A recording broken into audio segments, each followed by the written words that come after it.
आजच्या उदगोल मराठी चॅनलमध्ये तुमचं सर्वांचं स्वागत आहे. MPSCच्या एक्झामसाठी आपण स्टेट बोर्डपासून सुरुवात केलेली.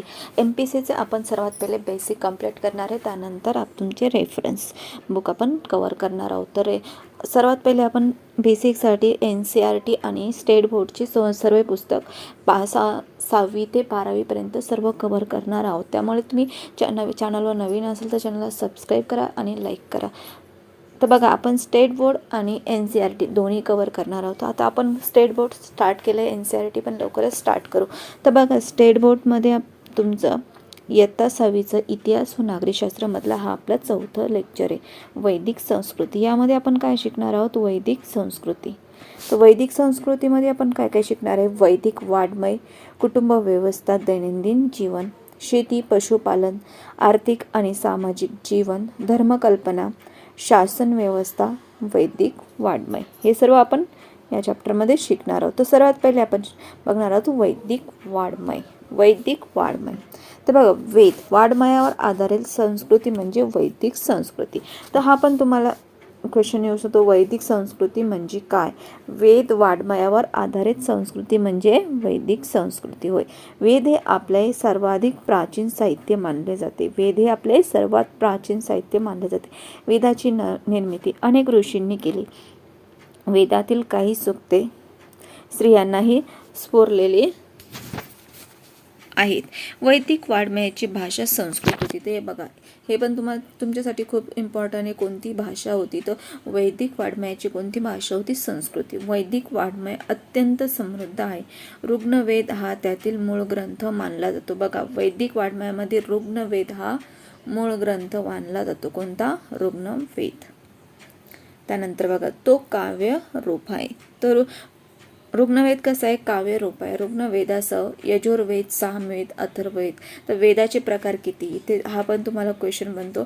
वेदाचे प्रकार किती आणि कोणते? ऋग्वेद, यजुर्वेद, सामवेद, अथर्ववेद असे हे 4 वेद आहे. त्यानंतर बघा, या 4 वेदांच्या ग्रंथाला संहिता म्हणतात. हा पण एक इम्पॉर्टंट क्वेश्चन आहे. 4 वेदांच्या ग्रंथांना काय म्हणतात? संहिता म्हणतात. काय म्हणतात? संहिता म्हणतात. तुम्हाला नोट्स बनवत चालायचे. संहिता वेद म्हणजे जाणणे, त्यापासून वेद ही संज्ञा तयार झाली. तिचा अर्थ ज्ञान आहे. मौखिक पठणाच्या आधारे वेदांचे जतन केले गेले. वेदांना श्रुती असेही म्हणतात. तर वेदांना श्रुती, वेदांचा दुसरा शब्द काय? श्रुती असेही म्हणतात. त्यानंतर बघा, सर्वात पहिले बघू आपण ऋग्वेद संहिता. ऋचांनी बनलेला वेद म्हणजे ऋग्वेद. ऋग्वेद म्हणजे काय? ऋचांनी बनलेला वेद. ऋचांनी बनलेला वेद. ऋचा म्हणजे काय? स्मृती. ऋचा म्हणजे काय? स्मृती करण्यासाठी रचलेले पद्य. अनेक ऋचा एकत्र गोपून एखादी देवतेची स्मृती करण्यासाठी तयार केलेल्या काव्याला काय म्हणतात? सूक्त असे म्हणतात. तर बघा, सूक्त कशाला म्हणतात ते पण तुमच्यासाठी खूप इम्पॉर्टंट आहे. त्यानंतर ऋग्वेद संहिता विविध देवतांची स्मृती करणारे सूक्त आहे. तर ऋग्वेदमध्ये काय आहे? ऋग्वेदमध्ये काय? देवतांची स्मृती करणारे सूक्त आहे. त्यानंतर नेक्स्ट बघा, सेकंड आहे यजुर्वेद. हे आपण डीपमध्ये जेव्हा रेफरन्स आपण स्टार्ट करू तेव्हा डीपमध्ये शिकणारच आहोत. पण ह्या NCERT आणि स्टेट बोर्डमध्ये पण तुमचे खूप सारे क्वेश्चन डायरेक्टली येतात. त्यामुळे तुम्हाला हे पण पूर्ण इम्पॉर्टंट आहे तुमच्यासाठी. त्यामुळे आपण सर्व कवर करणार आहोत. तर तुम्ही चॅनलवर नवीन असेल तर चॅनलला सबस्क्राईब करा, लाईक करा. तर बघा, यजुर्वेद संहिता. यजुर्वेद संहिता काय आहे? यजुर्वेद संहितेमध्ये यज्ञात म्हटले जाणारे मंत्र आहेत. यजुर्वेदमध्ये काय मंत्र आहे? कोणते मंत्र आहे? यज्ञात म्हटले जाणारे मंत्र आहे. तर तुम्हाला असे क्वेश्चन विचारले जातात. तुम्ही बघितले असेल, प्रिव्हियस इयरचे क्वेश्चन पेपर बघितले असेल, त्यामध्ये तुम्हाला विचारतात ऋग्वेद कशाच्या रिलेटेड आहे, ऋग्वेद, यजुर्वेद, सामवेद असं कशाच्या रिलेटेड आहे, यावर क्वेश्चन विचारला जातो. तो बघा, यजुर्वेद संहितेमध्ये यज्ञात म्हटले जाणारे मंत्र आहे. यज्ञविधीमध्ये कोणत्या मंत्राचे पठण केव्हा आणि कसे करावे याचे मार्गदर्शन हे संहितेत आहे. पद्यात असणारे मंत्र आणि गद्यात दिलेले त्या मंत्राचे स्पष्टीकरण अशी या संहितेची रचना आहे. बघा, त्यानंतर आहे आपलं सामवेद. सामवेद बद्दल काय? काही यज्ञविधीच्या वेळी तालासुरात मंत्र गायन केले जाई, ते गायन कसे करावे याचे मार्गदर्शन सामवेद संहितेत केले जाते. भारतीय संगीताचा तर सामवेदमध्ये काय आहे, संगीत निर्मितीची सामवेद मोठा वाटा आहे भारतीय संगीताचा. तर बघा, काही यज्ञविधीच्या वेळी तालासुरात गायन, तालासुरात मंत्र गायन केले जाई, ते गायन कसे करावे याचे मार्गदर्शन काय आहे, सामवेद संहितेत केले आहे. भारतीय संगीताचा निर्मितीचा सामवेद मोठा वाटा आहे. त्यानंतर लास्ट आहे अथर्ववेद. अथर्ववेदात संहितेला अथर्व ऋषींचे नाव देण्यात आले. तर बघा, वेदेच्या संहितेला अथर्व ऋषींच्या नावावरून ते अथर्ववेद संहिता नाव देण्यात आले आहे. अथर्ववेदात दैनंदिन जीवनातील अनेक गोष्टींना महत्त्व दिलेले आढळते. बघा, त्यामध्ये काय आहे, दैनंदिन जीवनातील अनेक गोष्टींना महत्त्व दिले. आयुष्यात येणाऱ्या संकटावर, दुखण्यावर करायचे उपाय त्यात सांगितले.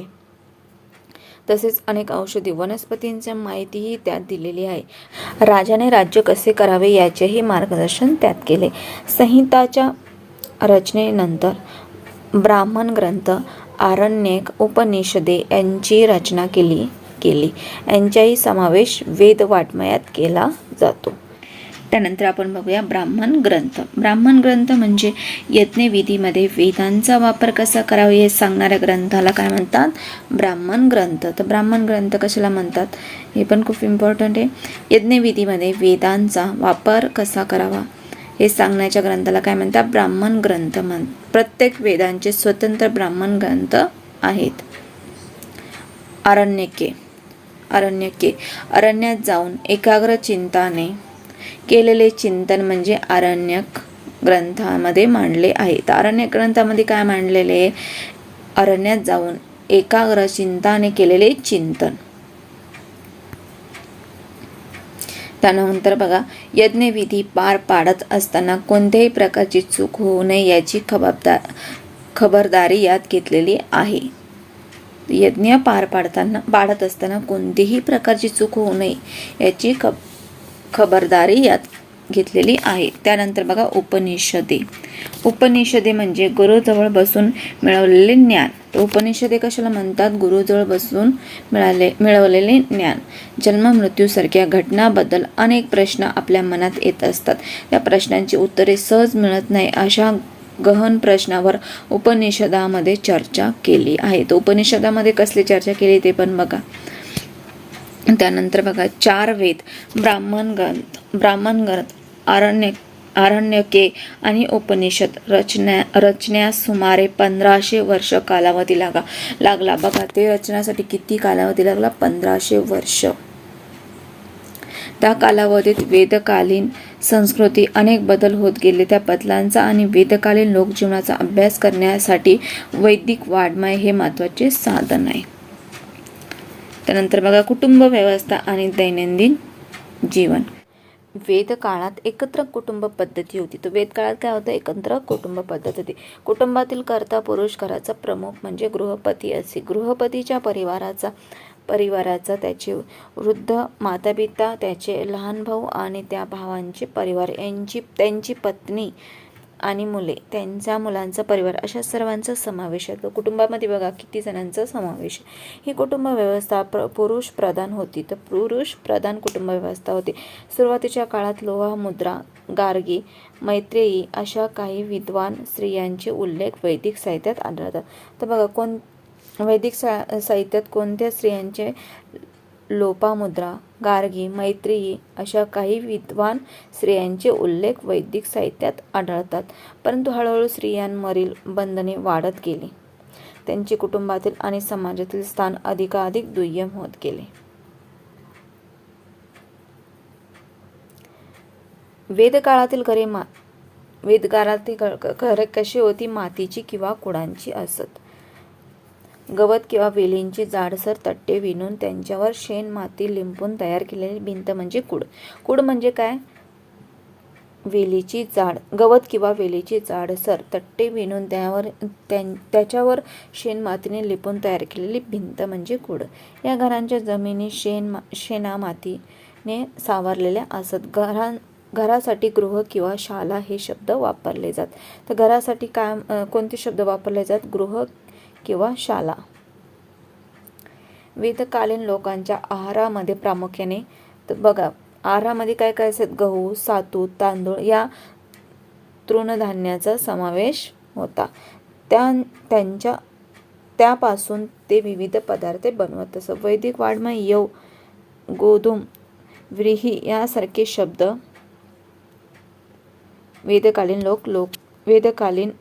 आढळतात. यासारखे शब्द आढळतात. यव म्हणजे सातू.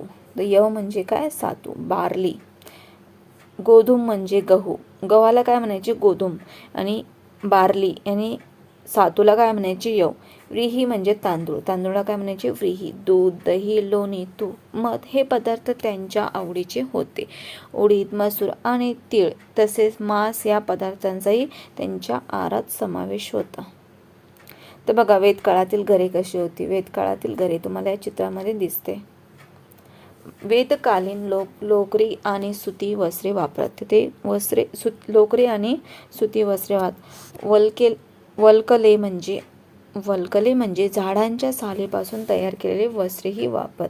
तर वल्कले कशाला म्हणतात? झाडांच्या सालीपासून तयार केलेली वस्त्रेही वापरत. तसेच प्राण्यांच्या कातड्यांचाही उपयोग वस्त्र म्हणून केला जाई. स्त्रिया आणि पुरुष फुलांच्या माळा, विविध प्रकारच्या मण्यांच्या माळा, सोन्याचे दागिने वापरत असत. निष्क नावाच्या गळ्यातील दागिना विशेष लोकप्रिय असत. तर कोणता दागिना लोकप्रिय होता? निष्क नावाचा गळ्यातील दागिना विशेष लोकप्रिय असावा. त्याचा उपयोग वस्तूंच्या खरेदी विक्रीसाठीही होई. तर त्याचा उपयोग कशासाठी होता? वस्तूंची खरेदी विक्रीसाठी बी होय. गायन, वादन, नृत्य, सोंगट्यांचा खेळ. गायन, वादन, नृत्य, सोंगट्यांचा खेळ, रथांच्या शर्यती आणि शिकार ही त्यांची मनोरंजनाची साधने होती. वीणा, शततंतू, झांजा आणि शंख ही त्यांची प्रमुख वाद्ये होती. डमरू आणि मृदुंग ही तालवाद्येही ते वापरत असे.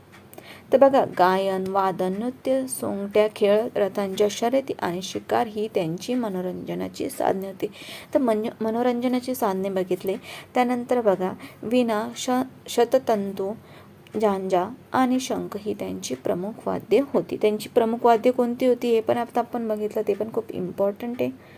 त्यानंतर बघा डमरू आणि मृदुंग ही तालवाद्येही ते वापरत असे. बघा यामध्ये चित्रामध्ये तुम्हाला वेदकाळातील वाद्य दाखवले. त्यानंतर शेती, पशुपालन, आर्थिक आणि सामाजिक जीवन. शेती, पशुपालन, आर्थिक आणि सामाजिक जीवन. वैदिक काळात शेती हा प्रमुख व्यवसाय होता. तर बघा शेती हा प्रमुख व्यवसाय होता. केव्हा? वैदिक काळात. अनेक बैल जुंपलेली नांगरांची नांगरट केली जाई. नांगराला लोखंडाचा फाळ बसवत असत. अथर्ववेदामध्ये पिकाला पडणारे कीड, पिकांच्या विध्वंस करणारे प्राणी आणि त्यावरील उपायांचाही विचार केलेला आढळतो. बघा त्यावर बी त्यांनी विचार केलेला होता. खत म्हणून शेणाचा उपयोग केला जाई. तर खत म्हणून कशाचा उपयोग केला जाई? शेणाचा. वैदिक काळात घोडा, गाय, बैल, कुत्रा आणि प्राण्यांचे विशेष महत्त्व होते. गायीच्या विनिमयासाठी उपयोग केला जाई. गायीचा विनिमयासाठी उपयोग केला जाई. त्यामुळे गायीला विशेष किंमत होती. इतरांनाही गायी चोरून नेऊ नये म्हणून विशेष काळजी घेतली जाई. घोडा हा अत्यंत वेगाने पळणारा प्राणी. त्याला माणसाळून रथाला जोडण्याचा वेदकालीन लोक निष्णात होते. घोडा हा अत्यंत वेगवान पळणारा प्राणी. त्याला माणसाळून रथाला जोडण्याच्या वेदकालीन लोक निष्णात होते. वेदकालीन रथाची चाके आऱ्याची होती. तर चाके कसली होती? आऱ्याची होती. भरीव चाकांपेक्षा आऱ्याचे चाक वजनाने हलके होते. घोडा जोडलेले आऱ्याच्या चाकाचे वेदकालीन रथ अर्थातच खूप वेगवान होते. तर बघा यामध्ये तुम्हाला चित्रात दाखवले वेदकालीन रथ कसे होते. त्यानंतर बघा, त्या काळात शेती आणि पशुपालन यांच्या खेरीज इतर अनेक व्यवसायाचाही विकास झाला होता. बघा, इतर काही व्यवसायांचा बी विकास झाला होता. व्यावसायिक कारागीर समाजव्यवस्थेचे महत्त्वाचे घटक होते. श्रेणी या नावाने ओळखले जाणारे त्यांचे स्वतंत्र संघ होते. श्रेणी या नावाने ओळखले जाणारे त्यांचे स्वतंत्र संघ होते. अशा श्रेणीच्या प्रमुखाला श्रेष्ठी म्हणत. श्रेणीच्या प्रमुखाला काय म्हणत? श्रेष्ठी म्हणत असे. परंतु हळूहळू व्यावसायिक कारागिरांचा दर्जा दय्यम होत गेला. त्या काळात समाजात ब्राह्मण, क्षत्रिय, वैश्य व शूद्र असे वर्ण होते. तर कोणते कोणते वर्ण होते? ब्राह्मण, क्षत्रिय, वैश्य आणि शूद्र. हे वर्ण व्यवसायावरून ठरत. हे वर्ण कसे ठरत होते? व्यवसायावरून ठरत होते. नंतरच्या काळात वर्ण जन्मावरून ठरू लागले. त्यामुळे जाती निर्माण झाल्या. जाती व्यवस्थेमुळे समाजात विषमता निर्माण झाली. आदर्श आयुष्य कसे जगावे यासंबंधीची काही कल्पना वेदकाळात रूढ झाल्या होत्या. त्यामध्ये जन्मापासून मृत्यूपर्यंतच्या 4 टप्प्यांना काय म्हणतात? 4 आश्रम असे म्हटलेले आहे. पहिला आश्रम म्हणजे ब्रह्मचार्याश्रम. गुरुजवळ राहून विद्या प्राप्त करण्याचा हा काळ. ब्रह्मचार्याश्रम यशस्वी रीतीने पार पाडल्यानंतर पुढचा टप्पा म्हणजे गृहस्थाश्रम. या काळात पुरुषाने कुटुंब आणि समाज यांच्यासाठी असलेले आपली कर्तव्य पत्नीच्या साहाय्याने पार पाडावीत अशी अपेक्षा असे. तिसरा आश्रम म्हणजे वानप्रस्थाश्रम. या टप्प्यावर त्याने घरदाराचा मोहाचा त्याग करून दूर जावे, मनुष्य वस्ती नसलेल्या ठिकाणी राहावे आणि अत्यंत साधेपणाने जगावे. चौथा आश्रम म्हणजे संन्यासाश्रम.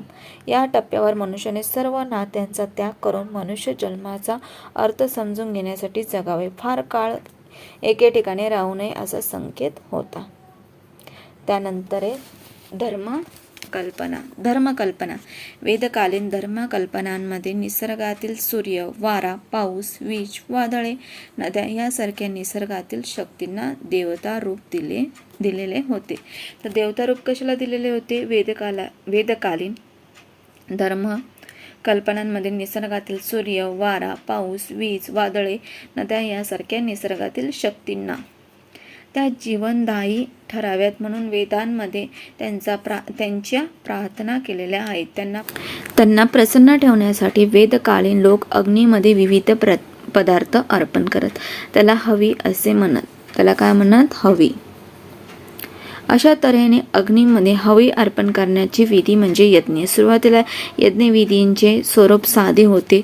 पुढे त्यांचे नियम, इथं दाखवले तुम्हाला यज्ञ नियम, अधिकाधिक कठीण होत गेले. हे कठीण यज्ञविधी पार पाडणाऱ्या पुरोहितांचे महत्त्व त्यामुळे वाढत गेले. वेदकालीन लोकांनी सृष्टीचे व्यवहार कसे चालतात याचाही विचार केला होता. उन्हाळ्यानंतर पावसाळा येतो, पावसाळ्यानंतर हिवाळा येतो. हे नियमित असणारे सृष्टीचक्र आहे. सृष्टीचक्र आणि त्यांच्या गतीने फिरणारे जीवनचक्र याला वेदकालीन लोकांनी ऋत असे नाव दिले. प्राणीमात्रांचे जीवन हाही सृष्टीचक्राचाच एक भाग आहे. सृष्टीचक्रात बिघाड झाल्यावर संकटे येतात, तसे होऊ नये म्हणून प्रत्येकाने काळजी घ्यायला हवे. कोणीही सृष्टीचे नियम मोडू नयेत असे वागणे म्हणजे धर्माप्रमाणे वागणे असे समजले जाई. त्यानंतर बघा, शासन व्यवस्था. वेदकाळात प्रत्येक वसाहतीत एक प्रमुख असते. त्याला काय म्हणतात? ग्रामिणी असे म्हणतात. त्याला काय म्हणतात? ग्रामिणी. अनेक ग्रामवासाहतीचा समूह म्हणजे विश. त्यांच्या प्रमुखाला काय म्हणतात? विशपती असे म्हणतात. विश मिळून जन तयार होत असे. तर विष मिळून काय तयार होते? जन तयार होत असे. पुढे जन जेव्हा एखाद्या विशिष्ट प्रदेशात स्थिरावले तेव्हा त्या प्रदेशाला जनपद म्हटले गेले. जनपद कशाला म्हटले? आताच बघितलं.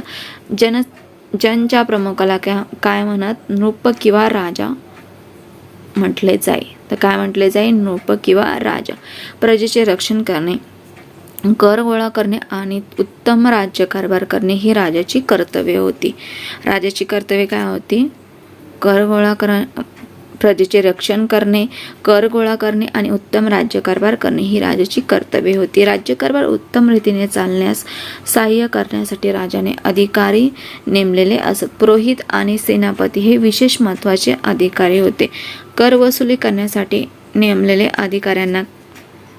अधिकाऱ्यांना भागदूक असे म्हणत. काय म्हणत? भागदूक.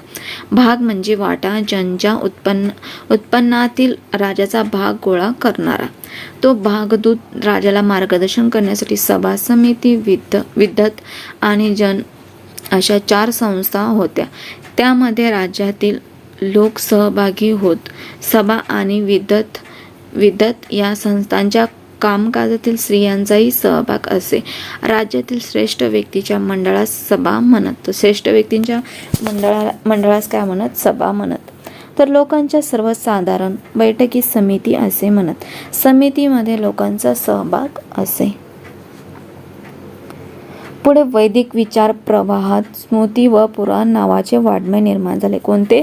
स्मृती आणि पुराण. वेद, स्मृती, पुराणे, स्थानिक लोकधारणा इत्यादींवरील आधारलेले धार्मिक प्रवाह कालांतराने हिंदू या नावाने ओळखले जाऊ लागले. बघा, वेद, स्मृती, पुराणे, स्थानिक लोकधारणा इत्यादी आधारलेले धार्मिक प्रवाह कालांतराने हिंदू नावाने ओळखले जाऊ लागले. त्यानंतर बघा, प्राचीन भारतात यज्ञविधी आणि वर्णव्यवस्था यांच्याबाबत वैदिक प्रवाहापेक्षा वेगळे भूमिका घेणारे धार्मिक प्रवाह अस्तित्वात होते. पुढील पाठात आपण त्याचा परिचय करून घेणार आहोत. तर याच प्रकारे आजचं आपलं 4थं चॅप्टर इथेच कंप्लीट झालं. जर तुम्ही चॅनलवर नवीन असाल तर चॅनलला सबस्क्राईब करा, लाईक करा. थँक्यू.